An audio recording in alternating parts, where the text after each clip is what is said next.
Yaddaş Akademinin fəaliyyətinin əsasında dayanan neuropsixoloji yanaşmadır. Neuropsixoloji yanaşma dedikdə nəyi nəzərdə tuturuq?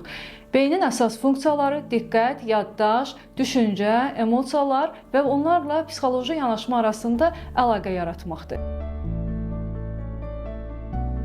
Beynin hansı funksiyalarında zəif tərəflər var, onları analiz edir. Kognitiv bacarıqlar və zehni funksiyaları ölçmək üçün psixometrik testlər tətbiq olunur. Konkret neuropsixoloji məşqlər və şuuraltı bloklarla işləyir. Neuropsixoloji yanaşma ilə niyə tez nəticə veririk? Çünki uzun illərin vərdişlərini yenidən proqramlaşdırır, duyğu, düşüncə, davranış zəncirini eyni anda təsir altına alır, simptoma görə yox, səbəbi aradan qaldırır, beyindəki kökü hədəfləyir. İşimiz təkcə danışmaq deyil, eyni zamanda beynin dili ilə problemin üzərinə getməkdir. Neuropsixoloji daimi praktik məşqlərlə bu problemləri aradan qaldıra bilərik.